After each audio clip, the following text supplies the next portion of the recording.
Welcome to another episode of the Home Hero Podcast. Today we are joined by Jon Sanders with Dakota Small Jobs out of Sioux Falls. Jon, thank you so much for taking the time to be with us today, man, especially coming off a week of vacation. Yeah, absolutely, man. It's my pleasure to be here. So thanks for the opportunity. Awesome. Well, if you don't mind kicking us off with, let's start with kind of give us a snapshot of the business as far as what the team looks like. If you don't mind uncovering like your revenue from last year, 2025, what your goal is for 2026. Let's start with the snapshot. And then of course, we'd love to kind of hear the story of how you got into the handyman industry. Yeah, absolutely. So right now, Dakota Small Jobs is 4 years in business. Coming up on, I think July will be our fourth full year that we've been in business, and I have a team currently of 4 full-time technicians in addition to myself. I'm kind of like in the project manager role right now is what I've been able to work myself into, and then we have a full-time office admin, really, and then another part-time office gal. Keep in mind, quick side note, I have a second home service business that deals in like window treatments. And so there's a little bit of crossover there on some of that support staff on the office side of things. But in terms of the field technicians, 4 full-time guys in the field every day. And last year, we ended the year just a little north of 400,000 in total revenue. And then the goal this year is to hit 7 figures in 26. And at the time of this recording, we're slightly behind pace on that, but I'm also that was at the end of May that I looked at our P&L and kind of went through that and just saw like if we keep this trend, are we going to hit that? But keep in mind where I'm at in Sioux Falls, South Dakota, we're just coming into kind of our real busy season now. You know, the snow finally melted, and now we're finally out there and doing outside stuff. So things are really busy, and I think we are still believable to hit that goal of breaking the 7 figure revenue mark, and that's the goal for 26. Awesome. Thanks for sharing that, man. And whenever I talk to people that was, oh, what's the slow season? And like, is it going to be slow in March, April? It's like, well, how cold is it? How much snow is on the ground? So yeah, in your neck of the woods kind of things start heating up around this time. So awesome. So I definitely would love to dig into that second business. 605 blinds. Is that Yep. the name of 605 it? lines. Okay. 605 is the area code for the entire state of South Dakota. So, here, when you hear like a business that's named 605, it kind of connects, it resonates, but that's what, 605 blinds, that's where that number comes from. Cool. Well, thanks for the snapshot, man. And if you could share, like, how did you start Dakota Small Jobs? Like, how did you start this entrepreneurial journey into the handyman and now home services space?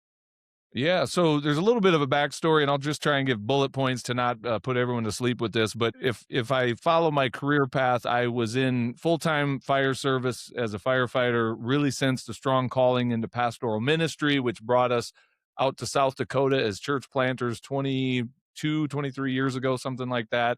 So I've been in pastoral ministry for quite some time. In that space, I created a platform where I was serving pastors. That platform eventually kind of birthed like this entrepreneurial thing where I'm helping pastors launch entrepreneurial businesses in the marketplace as a way to provide better for their families. And the home service business element comes into play there because as I was creating a lot of content in that space and interviewing pastors that were doing activity out in the marketplace, I noticed something very quickly.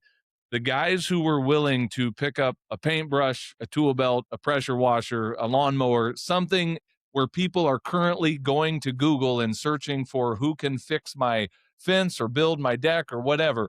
Those guys seem to have an instant market built into the work that they were trying to do. And I was hearing, awesome numbers of like what they were doing in revenue.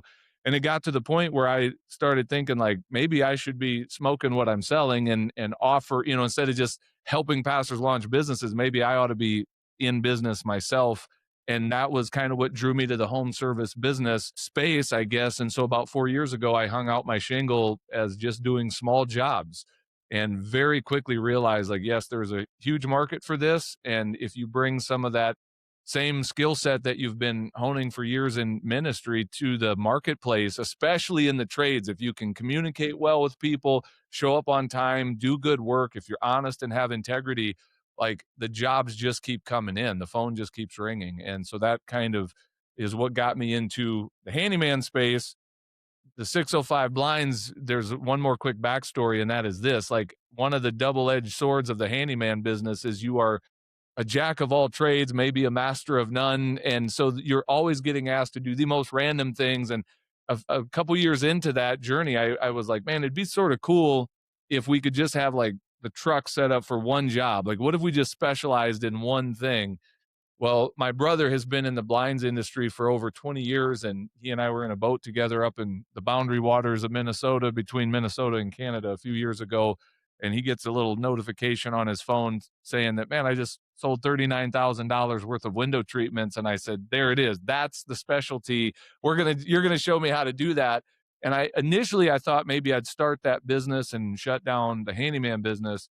But honestly, the handyman thing just continues to grow and thrive. And so that's how I found myself with two businesses, because I just can't kill the other one because it's doing well. So I'm like, well, I guess we're going to run both. And that's kind of how I got to where I am. Very cool. Thanks for sharing, man. And I want to shout out to Entre Pastors is John's kind of mentorship coaching group for pastors that are looking to kind of start like a home service business or another business on the side. Had quite a few conversations with pastors that you referred to us, or we have lots of handymen that call in that they do ministry of some sort. So always happy to connect them with John over there at Entre Pastors. So 605 Blinds was largely started because you just felt this desire to have something a little bit more systematized. Is that right? Or if you don't mind kind of explaining a little bit more detail, like what drew you to like having this on the side? Well, the reality is when I get a free moment, I just start another business. That's part of it, is I kind of have that entrepreneurial shiny object syndrome, which is not always a blessing, by the way. Sometimes that needs to be curbed and managed a little bit.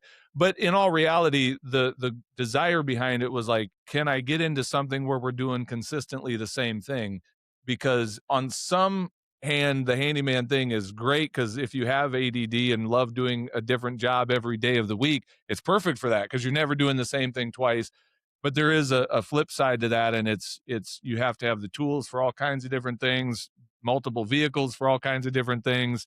And so that was kind of what birthed that, was just the thought of like, it'd be kind of neat to have just doing the one thing. And but here we are. Now I'm doing the one thing and all the other things as well. Awesome. So let's first dive into kind of like the marketing side of how you built up to, having 4 technicians plus yourself, 605 Blinds, Dakota Small Jobs. What has like kind of your marketing journey been like to build, consistent traction? Because I'm sure you guys have tons of repeat clients now, strong referral network, other marketing happening. What does that marketing journey look like to kind of get you where you are today? And then, of course, from there, we'll dive into deeper like operational things. Yeah. Well, I would say, first of all, to anybody who's thinking about starting a home service business, listen carefully to what I'm getting ready to say next, because I think this is worth the price of admission. Getting started, all you need to do is just show up when you say you're going to show up to the customer's house, answer the phone when the customer calls, communicate with the customer, and then go do good work. And what you'll find is that just put you head and shoulders above 90% of what's out there in the trades, sadly. But also there's an opportunity for those of us who want to serve better and create a better option for customers who are so tired of being ghosted by, whatever the trade may be, or the handyman that they just can't get them to show up when they say they're going to. And so to answer your question, when I got started, I didn't have any wrapped vehicles. I didn't have any Google ads. I didn't even have a website when I started. I just kind of put a couple things out on my own personal social media and like the Nextdoor app. That was my marketing. And then it was simply the word of mouth that started coming from those customers that I was serving, and creating satisfied customers that would then tell other people. And it just started to spread and grow from there. Jason, I didn't really do paid marketing other than, shameless plug for you and the work you do. I think I was a good year plus into my business before I finally hired you to build a website. Up to that point, I was just using kind of a Facebook page, which I don't really recommend as your only online, platform, but that's what I was using for the first little while. And it wasn't until I started paying you to build my website and manage that, I would put that in the category of paid marketing. But for the first 3 years, that's really about all I was doing in terms of paying for marketing. It was a lot of word of mouth and then just the social media, the goodwill that came from the customers that we were already serving was how we were getting most of our jobs. So Awesome. where did the obviously do answering the phone, showing up on time, doing the things you say you're going to do is probably the most important thing, in business and especially in marketing. But where do you get that very first job or those first few jobs to start getting that word of mouth in the Yeah. first place? Great question. One thing I always encourage people to do is the 3 F's: tell your family, tell your friends, and tell Facebook. Like, tell your family what you're doing if they're local, tell your friends what you're doing, and then get on your personal, please hear this, your personal Facebook profile. You can build a business page for your business, that's fine, but just know that almost nobody's looking at it. And of the almost nobody that's looking at it, Facebook's showing it to even fewer of those nobodies. So get on your personal Facebook profile and tell the world, "Hey, I'm starting this business. These are the types of jobs that I'm doing." So that was one thing, and then I'll add a second. I don't know if the Nextdoor app is good in all areas, but where I'm at, there's a pretty active group there, I guess you'd say. And so those very first few leads, I was in there regularly just looking for the posts where someone is saying, "Hey, who can refer, a handyman to do XYZ type of work?" And I'll just give you a little bit of behind the scenes. I see a lot of people dropping the ball here because maybe they'll just put their name in there or they'll say, "Hey, I can do it." I would often go to the length of tagging. I do this both on Facebook and the Nextdoor app. And now I have an office person that does this for me.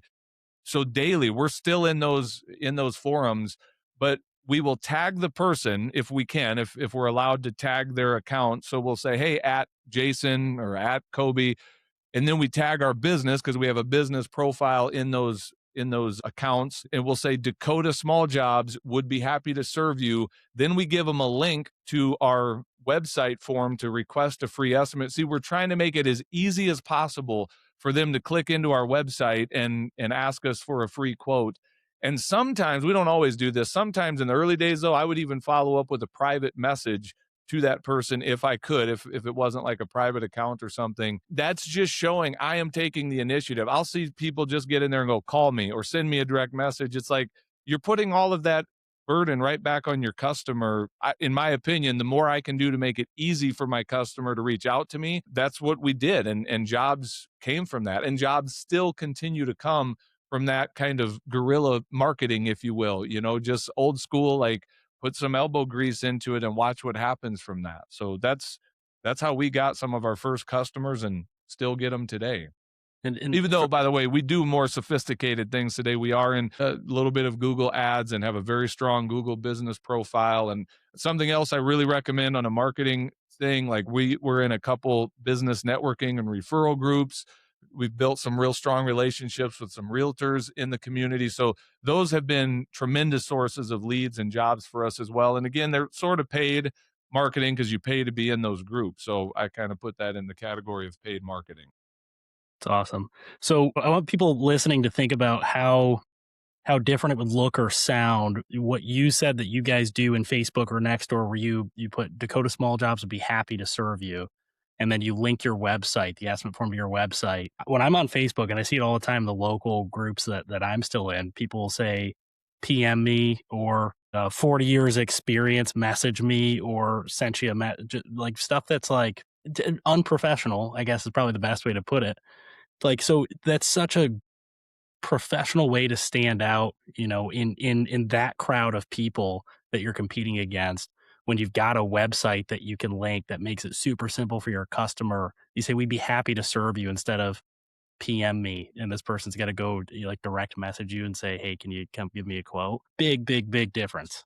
Right, or they gotta PM you through your personal Facebook page, and I know I just got done telling you to put all that on your personal page, but that's not where you wanna do your main business interaction from, right? So if they have to come in there and wade through literally, guys, and this is an extreme example, but the other day I had a guy that wanted to work for me, and so I just went and creeped him a little bit on social media, and literally the profile picture is him and his woman, girlfriend, wife, whatever, flipping off the camera, both of them. And I'm like, this interview is officially over. Like, I've seen everything I need to see.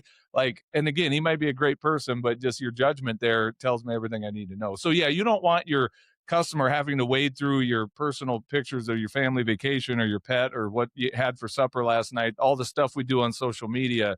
Like, make it professional. And I often say, here's another little thing, that simply having an email address with your company's URL looks far more professional than some, at AOL.com or Yahoo.com email address that you just told me by your email address that you're not a professional. Doesn't mean you don't do good work. It doesn't mean you're not a good person. But what I know by looking at that email address is that you are not a professional business yet. And so that stands out. These are little things that I notice. So I always encourage guys that are getting started. There's some very small things you can do. Some of them cost a little bit of money, but they will put you head and shoulders above the schmuck in a truck that's out there, just kind of the weekend warrior that's trying to make a little extra beer money. Like, you can be that guy, or you can come off as a professional. And for me, that's what I wanted, was for customers to see a professional business. And that's what we tell people when we introduce ourselves to the community. We are a professional handyman business in Sioux Falls, because there's a big difference between a professional versus the guy who shows up that's just kind of doing it on the side as a side hustle. And we're professionals. Yeah, one thing I want to highlight in what you just shared there, Jon, is using the personal Facebook but connecting the business. Facebook's absolutely a pay-to-play environment for businesses. Like, your business page is not going to get much reach unless you pay to boost the posts, etc. That is their business. But initially, especially when you're getting started, using that Facebook page and anyone interested to connect that with your business. I love how you do that in the Nextdoor communities and the Facebook business profiles. One question on the marketing journey is, like, that's the hustle it takes to start, right? And then show up on time and do great work, and everything starts to compound and you add to the equation. So how has that marketing strategy evolved as you've grown? One thing you mentioned that I love to hear is your office manager now, part of her job is working the Facebook groups and scrolling through those and sending those messages of Dakota Small Jobs would be happy to serve you. How has your marketing evolved when it was just Jon Sanders, hustling it out, versus where you are now trying to hit 7 figures this year in revenue? Yep. Well, we're still doing some of that kind of old school, that early startup energy. We're still bringing some of that, but there's some more sophistication to what we're doing now. Like I say, we have some really strong SEO work that, again, you've helped us with, Jason, and just having a strong Google business profile. We try to do so much of what Google invites you to do through that Google business profile. So, like, they offer you the ability to put photos. Right now, I'm telling our team, 3 to 5 posts a week, but soon we're going to be like, why not every day? Every day I want to be updating that with pictures, which is different than a post. A post is kind of like pictures plus some words. I don't think anyone actually reads those posts on Google. I never do. But if it's there and the algorithm rewards it, we're going to do that. We're going to do everything we can to get 5-star reviews on that Google business profile. And we are going to respond to every one of those 5-star reviews that we get. Again, the algorithm sees that and rewards it. I don't claim to know how it all works. I just know that it does. So that's something that we are doing and have kind of built some systems around. Like I said, I brought a pretty decent guy on the team that's doing a little bit of paid leads for us with Google. And the reason I say a little bit is because at the rate our leads are coming in from so much of our organic stuff, I don't need to be spending a ton on Google. But what I'm trying to develop is the pipeline that when I need it, I can just turn up the dial a little bit in terms of the ad spend to say, okay, we're getting into a slower season, or maybe I want to hire another technician. Now I need more leads than what we've been getting. And that's kind of the season our business is in right now, as I'm trying to build out some of those pipelines to where there are different levers that I can pull beyond just getting out and grinding in the Facebook groups. I want to start developing some of those channels of leads that are stronger than just the Facebook hustle, if you will. Yeah, it's a different game when you've got 4 or 5 technicians working towards 7 figures. It feels a little bit out of your control, or less out of your control. So that's where those systems and levers to pull. Would you say kind of As far as your marketing expense goes, would Google Ads kind of be the biggest investment into your marketing as you've grown over the last year and then moving forward? And also is a combination of PPC and local service ads or pay per click, I should say.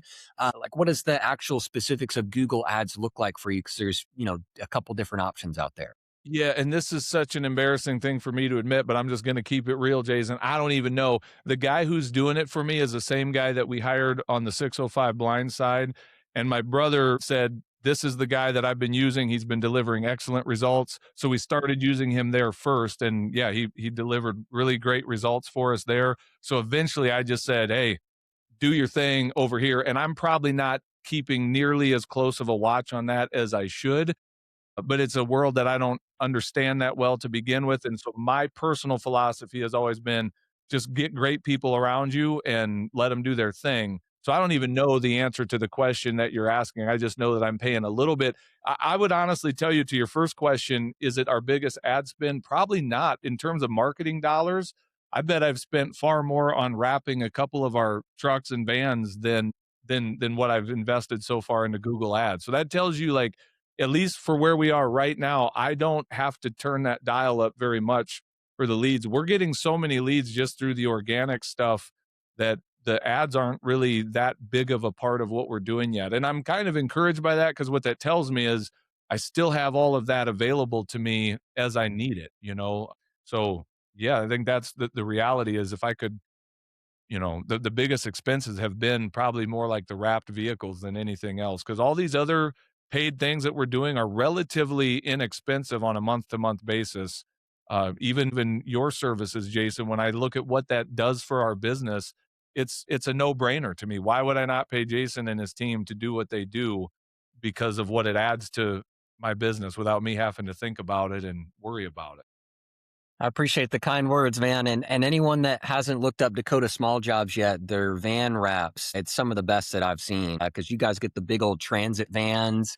I know you got a truck there, but I love how you got the nice branding. But right at the top of the van is just big old, like, professional handyman services. So I'm sure that has a pretty Yeah. strong ROI. And I also love those marketing expenses because that's an asset that starts to pay for itself over time. So after, Yep. I mean, people we've talked to say that they think their wraps pay for themselves within 3 to 6 months, certainly a year. Easy. So I love Easy, seeing and that. it's kinda tough to make that call, like, it's 5, Mhm. 6 grand to have one of those wrapped at Yeah. that level, and so it's always like a, "Ooh," but man, yeah, when you hear customers say, "I saw your van in someone's driveway," and I want there to be 0 question about what we do when someone's sitting at a stoplight and they're like, "I wonder what they do." There should be 0 question. We are a professional handyman business. I want them to know that. So, shout out to my son, Justin, who's the co-owner of 605 Blinds. He designs all of our wraps for both vehicles or for both businesses. Like, that's really his gift, is some of that graphic design and creative element. So I'm blessed to have him on my team and around me to be able to help with that, because that's not my thing at all. Awesome. One other thing I want to call out there that you mentioned was, Google Ads. Like, I don't know the specifics. There's two thoughts I have. There is one, do what you do best and write a check for the rest. I think that's an important kind of thing to realize as you grow, because first you're doing a lot of things, but the only way to keep growing is to bring on amazing people or technology that can do the things that you were doing, and start to do them better than you could. So it's amazing to have people that you trust to handle those kind of things. That obviously, yeah, he brings results, great to work with, probably, so you don't have to worry about it. There's a lot of peace that comes through that, which leads me to, I'd love to hear, Jon, like, your team and your culture, like the people that you have on your team, the people that are working for you, obviously really admire you. They admire the business. They care to show up and do great work. And that just doesn't happen automatically, in my experience. So if you could speak to, I'd love to just hear about, like, what you do to kind of keep a strong team that shows up, that does amazing work even when you're on vacation and the business can run Yeah. without you. Like, what are some things that you've put into that team culture that it can do that without you? Yeah, that's a great question. And if I can, Jason, I want to back up to what you've started with, where you said, do what you do best and write a check for the rest. If I can offer some critique to myself, I'll say this: like, I'm at a stage in my business growth where even though I 100% agree with what you said, and I've been walking that out, you still kind of need to know your numbers. And that's something I've not done well. So like, I don't think it's good advice just to like say, I've got a Google Ads guy. I have no idea if he's delivering that, or I have a bookkeeper, but I have no idea what my numbers actually say. And if I'm being real, for way too long, that's really been where I'm at. It's like, I've got good people, I trust them, but I'm not really inspecting to the level I should. The flip side of that is I'm trying to continually work myself out of jobs to where I can get to the place where my sole job is to work on the business and not in the day-to-day operation. So from day one, that has been sort of my goal. And I think I've been bringing a skill set that I used for years as a church planter, where I learned to like develop teams and people. And that ties into the second part of your question about like the culture of our team. I think that's probably one of the strongest suits that I bring to the table, is the ability to bring people together, to cast a vision, to get people kind of pulling in the same direction, and also to get people to delegate, to put not just responsibility on someone's shoulder, but with that responsibility to give them the authority to do what you've asked them to do. And a lot of times as leaders, we really struggle with that. We give someone a responsibility, but then we stand right over their shoulder and we hover and we micromanage, and we become this bottleneck in the organization where everything still has to come through me. I think I really do excel at giving that empowerment to my team to like, I actually trust you to make decisions and do the thing. So in terms of a culture, how do we bring good people on our team? I get asked that regularly. Like, where do you find good people? Most of the time they're not reading the want ads. Most of the time the people that you want on your team are already gainfully employed, crushing it somewhere else, and you got to recruit them. You got to go, find them and bring them on into your fold. I just think a couple principles that I'm shooting from the hip on this, Jason, but one is you got to appreciate them, and that looks like a lot of things, but money is a part of it, right? You need to pay them well. As our business has grown, like especially in the last year, we've really tried to mature, if you will, as a business. What do I mean by that? Like offering company matching 401k for our members, paid holidays, paid time off. When we started, we weren't able to do some of those things, but like I'm fighting to get to that place where this is a company that someone could really support their family well. I pay my guys well, and I've been told I pay them too much, but look, once you have good people, pay them what they're worth, appreciate them. But it goes beyond just paying them well. It's like letting them know regularly that you appreciate them. So like a small thing, every Monday we have a meeting for the week, and I shout out every 5-star review we got, and I reward our guys if they were part of getting that. There's a reward in that for them, because I want them to know how valuable that is, and that further cements that value in our company culture and in the culture of our team. Like, we are about serving people, and anywhere we see those stories playing out, I want to celebrate that. I want to highlight that. So there's that. And then it's really just helping people connect to something that is bigger than them. Like, all of us want our work to matter. And if you're not careful, you can start to think like, well, what difference am I really making in the world? I just fixed somebody's fence. I just, put a new door in for someone. That's not a big deal. I want to connect the dots to a deeper story with our team and help them understand. Yes, are some of those jobs that we're just doing a job for somebody, but there's a deeper need that we're meeting, and we're actually serving people on a much higher level than just the thing that they called us in to do. There's a bigger need in their life. I'm always kind of celebrating those stories where we've gone above and beyond for a customer, and just kind of helping celebrate those bigger stories. I'll share a quick example that's just popping into Yeah, my head man, as let's I'm hear it. speaking here. A few weeks ago, we got asked to come into this gal's house and do a bunch of work. And the situation, without going too deep into details, is she's reclaiming a home that she grew up in as a child. It was not really her stepdad, but the guy who was married to her mom. He finally moved away. Mom's been dead for a while. She finally got this house back. She's embarrassed at how he's let it go. There's a lot of resentment there. What the point is, as I was walking around and she's showing me this, what I realized is there's a much bigger story here. She's trying to recreate something from her past. She's trying to like forget every memory of this guy. And there's probably lots of layers of that, right? So I just mentioned to my guys before they went on site to do the work, like, understand there's a much deeper story. Some of the things she's going to ask you to do are not that you're going to think are ridiculous, because they kind of are. it's about a deeper story that she's trying to accomplish in her life. So let's serve her well. And so guess what? Like 2 days after our guys were on site, that we were there for 2 days, but I got this message from her, long message. And when you see those text messages pop up, I still am in that place going, oh crap, what do we do?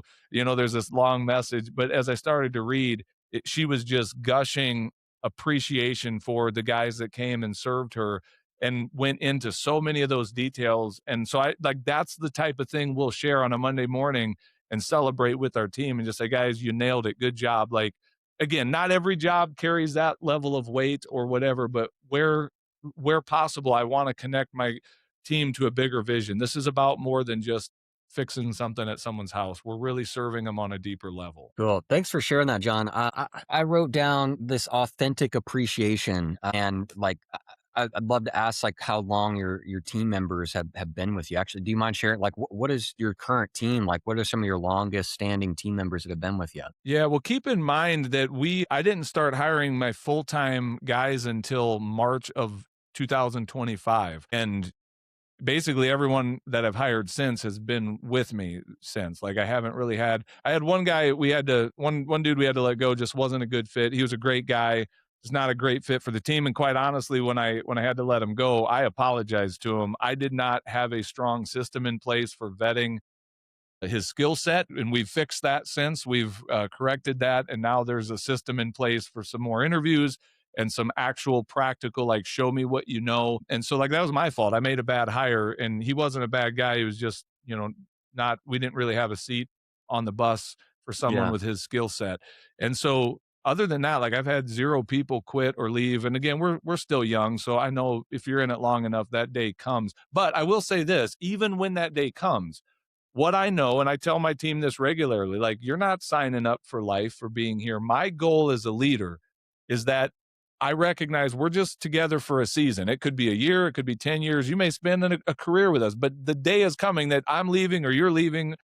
I hope when that day comes that it is a win-win for both of us, that both of us say, man, my life is better because you were here. And that's what I want from the team that I serve, my team members, is I want them to be able to say, I'm in a better place in my life because of John's leadership and how he impacted my life in the time that I was able to work alongside of him. Like, that's my goal, that it's a win-win. I'm not just using these people to make me an extra buck or two. Like we're serving each other and we're building something valuable together. Yeah. You're speaking to my heart, John. I think this is such an important topic that when people are kind of spinning their tires when they're growing, it's like, who's with you that like cares, that sees the vision, that feels appreciated. And so I just love your heart there, man. Something I share with all our team members, when they start or as they're with us is I'm grateful that you're on this journey with me right now. And I want you to achieve your dreams and what you hope for in life. And however much time that involves us together, I'm super grateful for that. Yeah. So there's this kind of recognition that people have their own lives and their own things they're working towards. I think that authentic human approach, that relationship you have with your team, can go a long way to keep people at your company, keep them happy, keep them motivated. So I just love all the things that you shared there. I hope our listeners that are hiring or they've got a team, I think it's so mission critical to understand for a small business owner that authentic appreciation and taking care of those folks, because employee churn's expensive. Employee retention is just insanely valuable. It's hard to quantify. I mean, in this topic too, I'd love to shout out Coby. If you haven't listened to his interview yet, in his kind of story of winding down his business, going into bankruptcy, he had team members that helped him on projects for nothing in return because they just really valued Coby as a leader and their relationship. And you just don't get that without that appreciation and taking good care of folks. So I just love this topic, and it cannot be talked about too much. I think it's just underlooked as far as the value it provides to a company. Yeah, I'll share one more quick little detail, like just a snapshot of what that looks like day to day.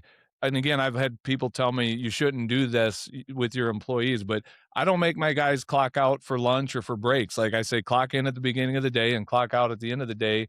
When you need a break, you take a break. When you need to eat lunch, go eat lunch. Like, you're a grown man and you don't need me micromanaging your day, telling you when you can sit down and rest and when you can't. Like, I'm believing the best about you. I'm believing that when you're on site, I'm not there to see what you're doing anyway. So I'm believing that you're working diligently to serve well, and I'm going to treat you well. I'm going to take care of you. And so like, I just look at that, like over the course of a year, that probably adds up to some significant money that I could quote be saving if I had these guys clocking out and I'm not paying them. But listen, that's, to me, it's just a small thing that I can do to show them that, listen, I appreciate you and I'm going to take care of you and I've got your back and I expect the same in return. Like, I'm respecting you and I want you to respect me and take care of me. And that, I find that when you lead with that, you get that. When you give that to other people, you receive it in return. And so that's just kind of how I instinctively and intuitively build a team. It's believing the best about people and looking for the best in people and calling out the best in people. And like, you most of the time are going to get the best in people when you Mm. lead that way. And when you take care of your team and your employees, they're going to pass that along to your clients and take Mhm. good care of them Yep. as well. If you have employees and you're not taking good care of them and you're wondering why aren't they taking good care of my employees, it's probably something on the leadership front if that's the case. Yep. Yeah, it's a cultural issue, and as a leader, you gotta own it. Like, it's the culture flows from you as a leader, and that's where for good or for bad, whatever's happening in my company, like, I'm allowing it, I'm creating the systems or the lack of systems that are producing the results we're getting, and so that's kinda that extreme ownership that Jocko Willing talks about in his book, but you're the owner. You've gotta own it if you're in leadership, and by the way, when you lead with that, it's kind of awesome when something doesn't go well on our team. I've got multiple guys going, "No, that was on me. Like, I should have done that." And no one's sitting here pointing fingers around the table at who to blame. Everyone's kind of stepping up, going, "Well, I could have done that better." And cool, let's learn from it. Let's fix it, and we'll move on. Mhm. Yeah, I love that, man. And also, too, when you mentioned having to let someone go because it was just a skill gap, and you acknowledge that, hey, I could have done quite a few things better here, and I apologize for that. Like, I take ownership of my lack of experience, due diligence to support you to be successful. So I absolutely love that extreme accountability and ownership that you have, especially when it comes to letting someone go. In our instances of having to do that, you know, and there's always things I find of like, gosh, Jason could have done better for this person. Yep. Like there was some faults. It's always a two-way Yep. street, but there's always that your side of the street. And it's good to explore that, acknowledge it, and have that transparency. So whether it's a positive, uplifting, and encouraging your team or correcting, like it's that same thread of truth and transparency that flows through it all. And people really value and respect that. The right people do, in my opinion. Yeah. I've got a more tactical question. How do you identify when the right time to hire somebody is?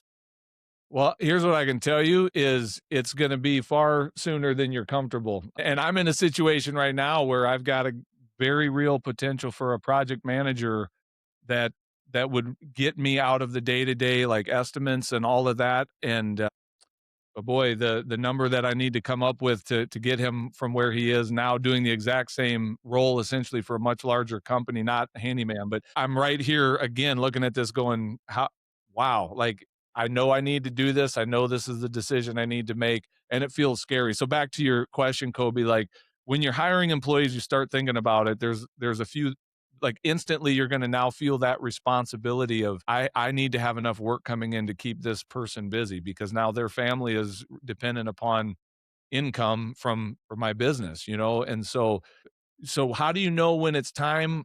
It really is, do you have enough steady workflow coming in? Are you getting too far out in your jobs where customers are canceling on you because you can't get to them in a relatively, reasonable amount of time? Or is it simply, I need to get out of this role? And not, by the way, not everybody wants that. Not everybody wants to be off the truck, and that's fine.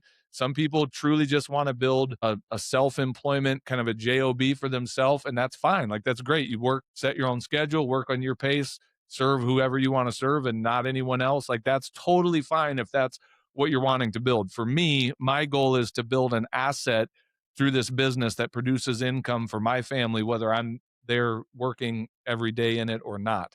And so I'm trying to lay that foundation and the systems and the team in place that can happen for my family someday in the future. and we're making it, like, little by little, we're getting, progress toward that, but it's an uncomfortable thing every time. I've yet to make a hire where it's like, "That was easy," like, it always feels kinda like, "Ooh, this is gonna stretch us," and then, you know what? You push through that discomfort, and what I have found, whether it's hiring someone or whether it's making a purchase, like, whatever the discomfort was that was holding me back, once I pushed through the other side of that, it's kinda like, "Well, that wasn't that bad," and I'm not saying that to go jump off a cliff and do something dangerous for your business, but oftentimes the fear is worse than the reality of what actually is, so, like, go do the thing. It's a can be a tight balance of prudence and taking that risk, you know? It's kind of a juggling game there. And this kind of segues into a question I wrote down, John, which is because you're looking to hire this project manager, which would take the estimating and quite a bit off of your plate. So I'd love to hear like what your current role looks like right now. And then Yeah. what is this project manager going to kind of augment from that? Yeah, so again, a little bit of a backstory. Last summer, I had a 2-week trip coming up where my wife and I were going to be out in Glacier National Park, kind of outside of cell phone coverage and internet and civilization for a good chunk of time. And I Best realized, like, place. man, I got to do some things to set some stuff in place in my business to where they can keep going when I'm gone, because I'm not going to be able to check in every day. And I had my youngest son, who was doing some technician type work for me at the time, kind of temporarily stepped into that role of like a project manager. And then my part-time, at the time, very part-time office gal, like the two of them just worked together to get us through those 2 weeks. Well, when I returned home from that trip, I said, guess what? I'm not picking up any of this. You guys keep doing what you're doing, and started paying my son a salary. And so I've already had that project management role in place for a while. Well, this spring, my son, in typical Sanders fashion, decided he wanted to start his own business, and we just are a family of entrepreneurs. So as his dad, I'm like celebrating that and helping him figure all that out. And as an employer who had him working for me, I was like, well, that's a bummer. I'm getting ready to lose my guy that's been doing that.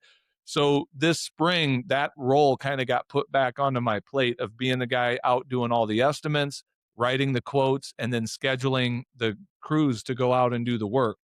The good news in that is, what I realized coming back, kind of having all that put back on my plate, is, oh yeah, I didn't really have good systems in place when I dumped all this on my son last summer. And it's allowing me now to like rebuild systems that need to exist so that moving forward, I can really have this operating on a much higher level. So I've been able to kind of iron some things out, working with now my full-time office manager that's there.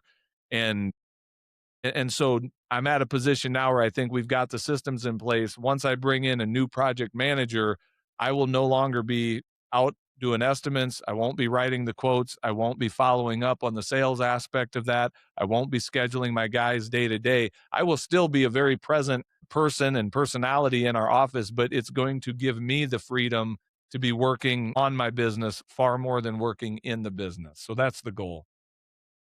Cool. One thing you mentioned there, the vacation, I jotted down in my experience, vacations, when you approach them right, when you've got at least one or two team members, they can be the most productive thing for your business. Yes. And like most people in business, it might be familiar with like a SWOT analysis, SWOT, strength, weakness, opportunity, and threat. And when you force yourself to unplug for 1 week, at least 1 week, you're going to identify what your strengths are, what your weaknesses are, where's the opportunities we can do better, where are the threats of like, ooh, wow, we got to do this or else that's going to really hurt our business. So I just want to shout out the value of the owner taking a vacation can be immense. As long as you have at least one or two good people that know their role, it helps you diagnose those kind of things that you come back and be like, ooh, I need to figure this out because that didn't work while I was gone. Yeah, 100%. It really forces you to think through all those things. For me, here recently, like you just mentioned at the beginning of the show, last week, I was literally off on a quick little trip with my wife. We were up fishing again in northern Minnesota. But I told my team before I left, even though I don't have a project manager in place yet, that's still kind of a role I'm filling.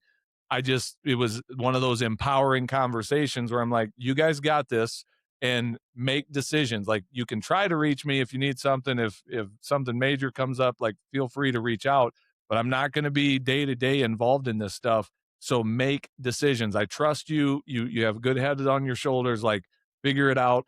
And they're able to do it. Now, again, we're not at a point to just let that be the system. We still need someone that's a little bit more engaged than what I was last week. But it's still nice to be able to see that you can be gone and your business functions and the team knows what to do and stuff still gets done.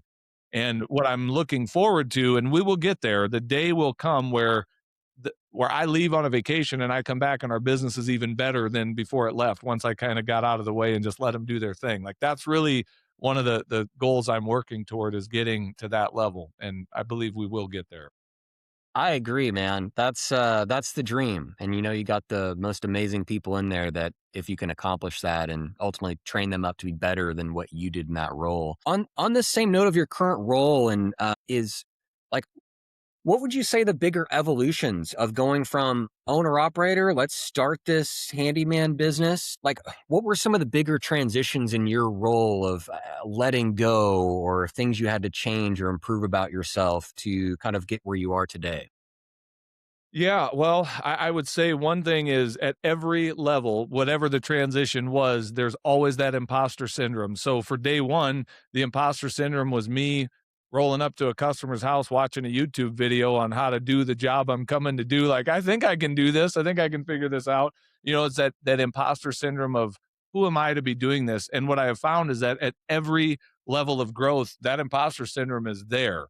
I think it's Brene Brown, an author, that talks about, like, fear, letting fear come along for the ride, but don't let it be in the driver's seat. Make it sit in the back. So, like, acknowledge it. Like, yep, you're here, fear. I see you, but you don't get to drive. And I often get those questions from people that are starting handyman businesses. It's like, how do I overcome this imposter syndrome? I'm like, I don't know that you ever really overcome it. I think it's always going to be there with you. You just can't be controlled by it. You kind of have to keep taking steps of action moving forward. So in the early days, it was, I don't feel worthy to be here getting paid to do work on someone's home. Then the next step is, how do I bring team members around, and what does that look like to have other guys working for me as a part of this? And are they going to do it as well as I am? Are they going to get what I'm trying to do here at a larger level in terms of how we're serving our customer? And then it's hiring them to go out and do it without me. Like, I'm not even going to be there.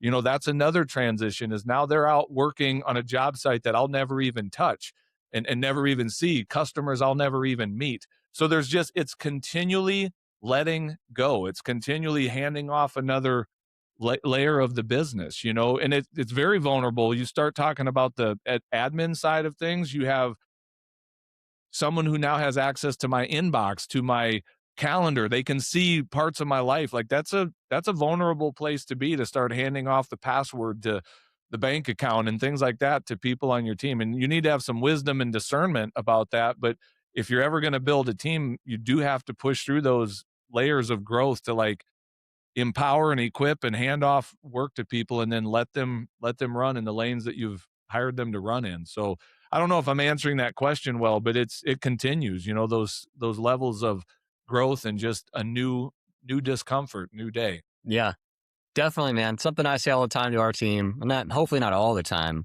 Coby, correct me if I'm wrong. Is, I don't really know what I'm doing. I'm trying to figure this out like everybody else, to Yeah. the best of my ability. You know what, Jason? It's so important to admit that, because if you try to act like you know they already know you don't. They can see through it anyway. So, like, that's authentic. They'll trust you if you're just honest and going, guys, I'm figuring this out. Like, let me be human alongside of you here. They'll give you way more grace than if you come off like a pompous, a-hole that thinks, acting like you have it all figured out. I promise I don't have it all figured out. I'm winging most of this from a day-to-day basis. So there you go. I've got a question. You shared with us, what your revenue is looking like, what your revenue goals are, and this is a kind of a tough question, so feel free to decline to answer. Are you profitable, or is the business making a profit? That is the most important question. Up to this point, I think I've made $32 in 4 years. No, that's a joke. That's a joke. But I do want to highlight this. There is what do they say? This is kind of cliche. It's the revenues for Vanity.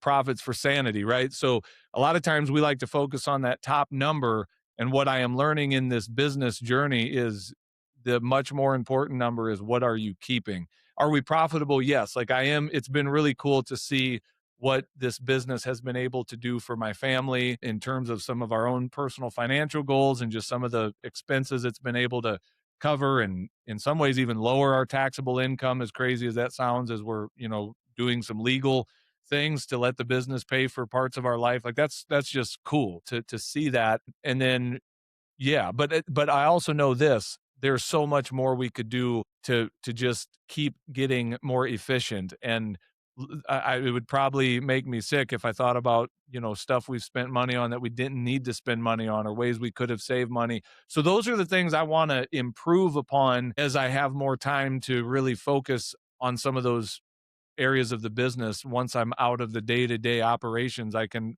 start honing in on some of those other areas.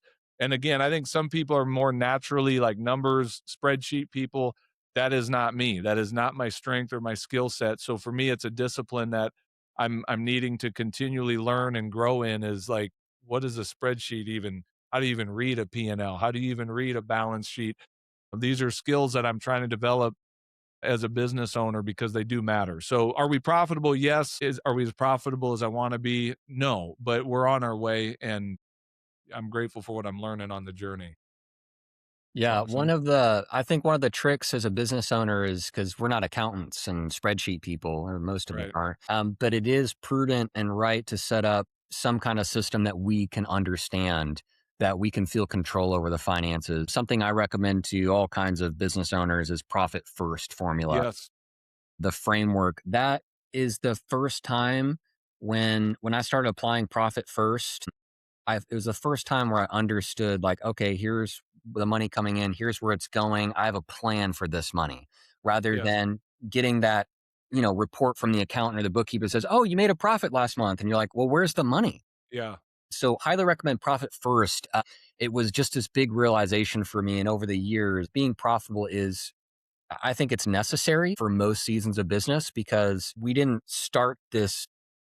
take on all this risk to start a business, and risk for our family and everything we've done so far in life to not make a dollar, or not make Right. more than what our previous career afforded us. There's Right. very real motivations in the human mind, and to eke out some profit and to start building that over time, I think is necessary for owners to stay motivated, to stay, like, keep your sanity.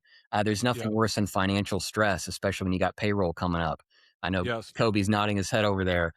And so encourage everyone to be as profitable as you can be, but acknowledge as you do grow. Obviously, for anyone growing a business, there's calculations you have to make to kind of strategically make those leaps, but without hurting your family. Yeah. I read Profit First years ago, and it wasn't until I was in business for myself that you realize some of those books, you need to read them several times, because once you're in the trenches, it'll land so much different than when it's just theory. Like another one would be the E-Myth. Like, Yeah. you start reading that book once you've been in business for a while, it hits so much different than when it's just sort of like, I may do a business someday. But to Mike Michalowicz's Profit First, he has an entire banking platform called Relay that we use in both of our businesses, where Really? essentially, if you've never heard of it, if you don't know what Profit First is, it's kind of like the envelope system for your business, but you're using literal actual checking accounts for some of these large, categories of expenses. And really novel concept, you pay yourself first before anyone else gets paid. You take profit out of the business. And so to have all of that set up and to be able to get into that account regularly and see, there is money coming from this business into my own family personal finances, it's very rewarding, and it kind of reminds you what we're doing all of this for. Plus, then, like, believe me, I've had those days where we are scrambling to make payroll, and there is nothing worse as a business owner than that sinking feeling of like, I don't have enough, we can't make payroll today, we're gonna have to wait till so and so pays their check tomorrow or whatever. But there's also, it's such a rewarding feeling to know that payroll's coming out today and the money's already there for it. Like, that's just an incredible feeling as a business owner, that I'm not sweating this. And by the way, a little side thing I'll share, something we started doing in the last year, probably really in the last like 6 months, is I started requiring 50% down payment on almost all of our invoices. Maybe some exceptions with some commercial jobs, but the vast majority of our quotes that go out, we require a 50% down payment right out of the gate. That has been tremendously helpful for cash flow so that we're not in that situation of like waiting for a big job that we did to that check to come in from the customer. And anyway, just a quick side thing for anyone that is doing that. I was kind of concerned moving to that we might have customers go, I'm not giving you 50% up front. But I have found like 0 people have griped about it, at least to us that I know of. Maybe they didn't go with us because of it, but it does not seem to have slowed down our conversion rate I was and gonna the ask. sales that are coming in and the cash flow. It's incredible just to have regular oxygen of cash being breathed into the business because of that simple move. So highly recommend that if you're just getting started. That I concur. I think that makes sense to take deposits, 50% deposits. But what I want to make super clear is you have to be super careful. It can get super dangerous if you're taking money up front for projects. You're taking in unearned money. And if you spend that money before you go earn that money by completing the project, and you're jumping on this hamster wheel, it gets really hard to get off of. Ask me how I know. You got to be super careful about what you're doing with that money that you're taking as a deposit before you start the project. So just a small, really big caveat. Yeah. No, that's a good word. That's a good word. You want to make sure that that's not being overspent or spent in the wrong places or whatever, because you still, I can't say it better. You still have to go earn that money for sure. Yeah, and it's of course significantly simpler. I don't want to say easier, but simpler for smaller handyman projects, Yes. less than 2 days, 3 days, a week, Yes. as compared to larger remodel projects. But definitely a good word. So, question on one comment I have on that too, an encouragement for anyone out there. It's like, oh, I'd love to be able to do that. John's business has reputation that affords a lot of things you can do in the business, like requiring 50% Yes. deposit on a project. If you Yeah. look up John's company, he's got amazing reviews. He's been in business for 4 years. He's got all this social proof, people saying great things about them, a professional website, the nice trucks on the road. Like it exudes trust and professionalism and quality. And because of that authority, that reputation he's built in the community, to take 50% on a job, easy, no problem, not going to impact conversion rate or jobs accepted, jobs lost. So I share that to say if you're just getting started, you might have a tougher time implementing a 50% deposit without that authority, that reputation that you build in the marketplace. So my encouragement for any new guys out there, one step at a time, baby steps over time will take you many miles. And so just a word of encouragement there. Having that reputation greatly benefits the business in many ways. One of them being able to collect 50% up front and no one's going to bat an eye. Yeah, that's a really good point. I'm glad you made that, Jason, because I hear all the time from customers how they've been burned by, a contractor or whatever who took their down payment and they never heard from them again. And so there is that leeriness. But yeah, they can go look at our website. We have so much to lose. I can't start treating customers that way because Mhm. we'll lose all of that goodwill that has taken us a while to earn and build up. It can be lost very quickly if we start treating customers poorly like that. And so we have a reputation to maintain and to defend. And so, yeah, I'm not going to ghost a customer for, $700 of a down payment or even $2,000. It's just not worth it. Like we're not going anywhere. We're going to stay with that customer until they are served well because our reputation depends on it. And we Mhm. need that to continue to stay in business. Awesome. Well, we got about like 5-10 minutes here, man. And one thing I wanted to shout out, if you want more John, which I think we could all use more Jon Sanders in our life, Oh, wow. he has a handyman starters group. So any new guys out there, it's a coaching group that John runs. I was blessed to be on there with your guys for a session talking about marketing. I'd love to hear about your handyman starters group, John. Like how did you start that? Like, if you don't mind kind of just talking a little bit about that and what you're doing for your members there. Yeah, well, thanks for the opportunity. And honestly, we got to back way up in the conversation when you were talking about entree pastors. This is kind of the next evolution of that, if you will. We shut down our entree pastors platform this past year. What I found with that is we were kind of in a niche space. I thought we had this niche of we help pastors launch businesses. Mhm. But what I found is we were trying to help people launch all kinds of different businesses. And as we were doing that, I was getting a lot of success in the handyman space. And so in the beginning of 2025, I had some of my own coaches and mentors speak into my life, and just I brought the question to them, like, what are we doing wrong with this pastor thing? Like, do people not trust us? Is the off? Are we not niche down enough? Because I said, look, I'm getting success in the handyman space. And essentially the simplified version of what they encouraged me with was, you should niche down further into the handyman thing, but broaden who it's for. And they basically said, quit trying to sell stuff to pastors. Most of them are broke and don't really want to be unbroke. And so believe me, I've grown up in and around the pastoral ministry my entire life. So like, I kind of know that space, but so I shifted gears a little, and I said, I'm going to help anyone who wants to start a handyman business. You don't have to be a pastor. And so I just started sort of dabbling in that. Like this year, I've turned it up a lot. I made a goal to like create a video every single day on TikTok. I'm starting to create a lot of content there. That's really the only platform that I'm on with that brand, if you will. And it's crazy how that algorithm has just sort of brought me people and helped me connect with a community. I've served way more people than who've actually joined my community. But what I did was I set up a little course. There's like 23 video lessons on how to start a handyman business. And then that you can purchase that as a one-off for like $79. I'm not trying to get rich off of that.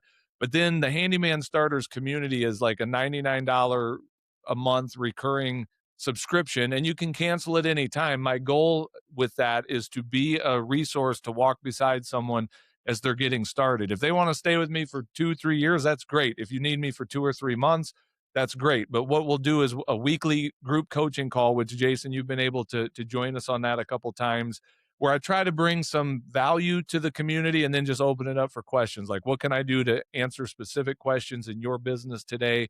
And so we do that every week. And then I also provide those guys access to a Voxer channel. Voxer is just like a voice messaging app where we can all kind of keep a conversation going between our calls. If a guy needs to jump in there and ask about, hey, how would you price this? Or, what do you think of my new logo? Or you guys mind looking at my website and giving me some feedback? It's just a way for us to stay connected in between our calls. And so, yeah, if anyone's listening to this that would find value in being helped by someone who may just be a few steps ahead of where you are on the journey, like, I'd be happy to serve you. You can learn more at handymanstarters.com. But it's just kind of a way of like, I love having these conversations. I love serving and putting that value out there. And then at some point, if somebody wants regular access, then I do have kind of a paywall for that, if you will. But I'm more than happy to jump on a call with random people on TikTok. I do it all the time. Just get on a call and talk to guys. And I actually got TikTok recognized at Menards the other day in Sioux Falls. It was really wild. I was heading out of the door and some guy came up to me and said, "Hey, you're that guy on TikTok." I was like, "What? That's so crazy." So anyway, I bet you would have never believed someone saying that 2-3 years ago. John, No. someone's gonna know you from TikTok. Like, Tick what? yeah, it's crazy. And I'm not even doing dancing videos. It's just me talking to the camera. So there you go. Yeah. You got to if you're not actively posting on YouTube, I highly encourage you to get on the YouTube algorithm too. Lots of people looking for help on there. That could be a good thing for you. One thing I want to shout out to that John kind of quickly glossed over, but John has his own coaches and mentors. And so I just want to highlight to our listeners that having at least 1, 2, 3 people in your corner, they don't always have to be paid either. I've had, people from our church and guys I've known that I just look up to that are further ahead in life, whether it be for family or for business. Having a mentor and coaches is just so vital to your success and that encouragement, that support, bouncing ideas off of. And so I had to shout out that while John does coaching and educate people, the best coaches, they have their coaches and mentors that are pouring into them. So kudos to you, John, and a shout out to 100%. anyone out there. If you don't have anyone that you can look up to and ask questions and get some mentorship and coaching from, I'm biased. It was my first business investment. I was negative money every month because I hired a business coach. I realized I had no idea what I was doing. And it was one of the best investments I ever made in my entire life. I have invested thousands of dollars into my own personal growth and development and coaching. And I tell people regularly, you should never hire a coach who does not have their own coach. If you have someone trying to sell you their coaching and they can't tell you all the coaches they've worked with, like, they're just trying to make money off of you. Like, they need to be smoking what they're selling for real and actually believe in coaching enough to have invested in it themselves long before they start charging other people for it. That's an annoying thing about the whole life coaching thing. Like, you got 18-year-olds hanging out their shingle as life coaches today, and it's like, man, go get some season in your life, go do some stuff, go build some stuff, and hire your own coach, and then start coaching other people and whatnot. So I'm glad you said that, Jason, because that's a very valid point. Yeah. Yeah. Great question to ask a coach before you hire him, too, is who are your coaches? Who have you worked Exactly. with? Coby, any final thoughts, questions that comes to mind? No, just enjoying the conversation. You got some great stuff to say, Jon. Well, thank Yeah. you. Appreciate that. Yeah, I love your heart, Jon, and especially talking about team culture, appreciation you have for your team, your people, is such an inspiration. And I think if I had to get the one big takeaway that hopefully sticks with people is, as you grow and you hire, be authentically appreciative and do these things to be a big part of their life, and you know, provide them something that matters, that they feel really blesses them, because it's a lot of time that we put into our jobs, and Yeah. you want to make that enjoyable as possible together. Yeah, for sure. Well, Jason, I just want to tell you and Coby both, I appreciate you guys. Thank you for the opportunity to come on here and share my story. And hopefully it adds value to someone. And I'm more than happy if someone's listening to this and wants to connect, man, just feel free to reach out. I'd be happy to connect and serve you in any way that I can. So thank My you so final much for. question, Jon, is how can people connect with you if they would like? Yeah, why don't I just do this instead of giving my Dakota Small Job? Sometimes we get calls and emails there, which I don't mind. I'm happy to connect, but why don't I give my Handyman Starters address? It's just Jon, Jon, at handymanstarters.com. That's a good email to reach me there. And I mean, I'll be happy to get on a phone call, Zoom call, whatever, and answer any questions that I can and serve you at a high level and help you on your journey. So whatever the next step is that you need to take, man, just take the step today. That's my encouragement. Just go do the thing that you know you need to do, and the reward's waiting on the other side of that for you. So go do it. Awesome. Well, thank you again for your time and sharing your heart and your story, Jon, especially coming off a week vacation, first thing Monday. Let's go get interviewed on a podcast. Greatly appreciate your time and insight, Love man. it. Thanks, guys. Thanks, Jon.